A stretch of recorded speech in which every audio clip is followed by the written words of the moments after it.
Pensa numa coisa que me causa indignação, assédio moral. Porque você coloca o atleta numa situação vexatória. Sabe qual é o típico exemplo de assédio moral? É você colocar o atleta que ele está integrado ao grupo, está jogando, está disputando as competições, de uma hora para outra você coloca o atleta para treinar em separado. Isso aí causa uma indignação, porque você está colocando o atleta numa situação vexatória. De uma hora para outra aquele atleta passou a não jogar mais, não servir. Ele vinha treinando, o contrato dele está ativo, está em vigor, está prestando serviço. Sabe quando acontece muito isso? Às vezes em troca de treinador. Que o treinador que chega, às vezes não gosta daquele atleta. Não confia, não quer trabalhar por algum motivo, por motivos variados. Até por motivo de foro íntimo. Aí simplesmente o treinador coloca o atleta para treinar em separado. Você já pensou uma situação, como é que fica um trabalhador, um pai de família?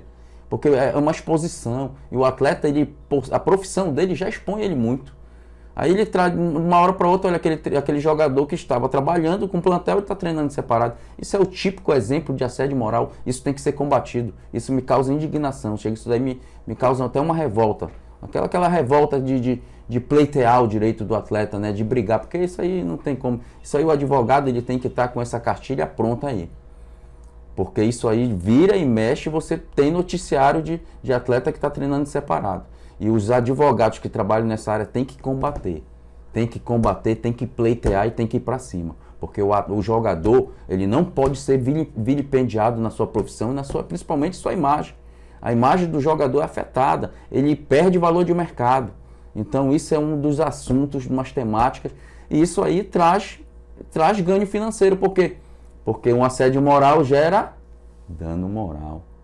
Então isso vai gerar, consequentemente, honorários para o advogado.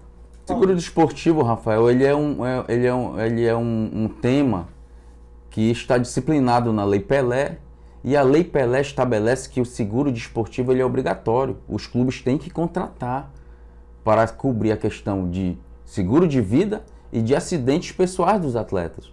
Então, é obrigação da entidade contratar. Mas ao longo do tempo, durante a minha jornada, eu observei que a maioria dos clubes não contrata. E o atleta está desamparado no momento que ele tem uma lesão, no momento de uma dificuldade na carreira, que é quando o atleta se lesiona, porque ele depende do corpo. E esse amparo que a lei estabeleceu, os clubes não vêm observando. Então, isso é uma outra temática que os advogados têm que estar com esse arcabouço pronto. Por quê? Porque vai chegar o momento do atleta precisar dessa indenização.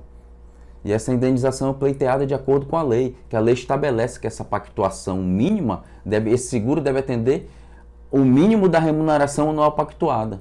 Então, ou seja, isso gera, dependendo do salário do atleta, vamos falar um atleta que tem um contrato aí de 1 ano, de 12 meses, que ele recebe uma remuneração de R$10.000 por mês, que isso aí é factível, é real, é possível, é um salário razoável dentro do futebol. Um atleta desse, então, uma indenização de seguro desportivo, uma remuneração mínima anual, nós estamos falando aí contando com 13º, de R$130.000 de mínimo, porque fala da remuneração mínima anual dele, pactuada, o 10º salário, estamos falando de R$130.000 aí, isso se converte à base de cálculo do honorário, apenas dessa indenização. Essa é uma temática que todo advogado que trabalha para jogador de futebol tem que dominar bem. Por quê? Porque isso diz respeito ao livre exercício da profissão. E o atleta não pode ser obrigado a ficar numa relação jurídica contratual onde está sendo inadimplida. Às vezes ocorre do clube atrasar mais de 3 meses o salário do atleta. O atleta não pode ficar preso. Por quê? Porque a escravidão já passou, o passe já foi abolido. Então, com 3 meses de salário, o atleta pede a sua rescisão, mas ele tem que, concomitantemente a esse pedido, pedir a sua liberdade para contratar com outro clube. Ele não pode esperar o final do desfecho desse processo, porque nós não sabemos o tempo de duração do processo desse. O atleta precisa, 1 semana sem o atleta treinar, sem trabalhar, o prejuízo é enorme, ele perde o lastro físico. Então isso é uma das responsabilidades muito grandes de quem pega um tipo de causa desse. Isso aí quando chega no escritório, é uma das coisas que tira o meu sono. Por quê? Porque eu tenho que entregar logo esse resultado. Eu tenho que entregar o atleta livre para o mercado para ele trabalhar. As questões contratuais dos haveres vai se discutir no processo. Aí nós vamos esperar o curso do processo. Mas essa liberdade, essa desvinculação que nós pleiteamos através de tutela de urgência em caráter liminar, ela tem que ser entregue logo. Então existe um método para fazer isso, existe uma técnica. Não pode ser feito de qualquer maneira. Tem que ser bem formulado para que chegue na mesa do juiz e o juiz possa decidir de plano esse pleito de desvinculação, para que o atleta possa ter o livre exercício da profissão respeitado, para que ele possa trabalhar em outra entidade e seguir o curso da sua vida. Essa parte, essa temática também é uma das temáticas muito importantes. Os advogados que trabalham com o atleta, ele tem que entender como funciona essa engenharia. O direito de imagem, o típico direito de imagem, se ele realmente é explorado, se ele é feito com a intenção lícita, tudo bem, mas o que nós temos visto na prática, que a maioria dos casos se utiliza desse instrumento para burlar, para mascarar salário. E isso é combatido no momento que você ajuiza a ação, você pede a nulidade desse contrato e esse valor que estava sendo mascarado, você pede para integrar e refletir em todas as parcelas, em todas as verbas, em todos os haveres decorrentes daquele contrato. Isso, consequentemente, robustece a questão dos honorários, porque você aumenta aquela base de cálculo, que seria uma base de cálculo só do valor que estaria registrado em carteira, você passa a trazer aquele salário que estava mascarado para cá, para todos os efeitos trabalhistas. Então, isso aí tem um efeito diretamente na base de cálculo de honorários, porque você aumenta aqui os reflexos. Aquela base de cálculo que estava num patamar passa a estar no outro, porque tinha uma máscara, uma burla em relação à rúbrica do direito de imagem. A lei do passe, na verdade, é um instituto escravocrata. Por quê? Porque ele prendia o atleta, a entidade de prática desportiva, ao clube, mesmo com seu contrato de trabalho já findo. O contrato de trabalho já havia terminado, mas o atleta não poderia se transferir para outra entidade de prática esportiva sem que houvesse o pagamento do passe.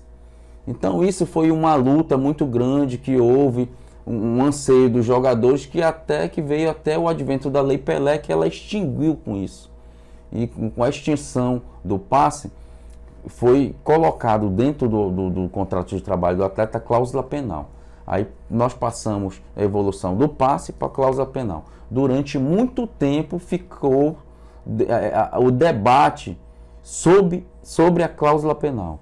Essa cláusula penal, o que seria? Seria uma multa, um reforço ao vínculo, né? Um reforço àquele contrato estabelecido entre o atleta e o clube, e que ficou se debatendo muito tempo se ela era bilateral ou unilateral. Isso foram teses que se espalhou em todos os tribunais do Brasil até chegar essa discussão no TST. Nós defendíamos que essa cláusula penal ela era bilateral, ela teria que ser paga tanto para o atleta quanto para o clube. E tinha uma corrente que defendia que essa cláusula penal só era devida ao clube. Depois de muito debate, mas ela, como se alastrou, por exemplo, muitos atletas que eu defendi, eu ganhei milhares centenas, né, de cláusula penal, vários atletas, eu consegui ainda ser vencedor na tese da bilateralidade. Mas chegou um momento que essa tese chegou no TST e o TST pacificou o entendimento, estabelecendo que a cláusula penal era unilateral, que só era devida ao clube e que o atleta tinha direito à multa do 479. Então foi assim que terminou esse debate em torno da cláusula penal.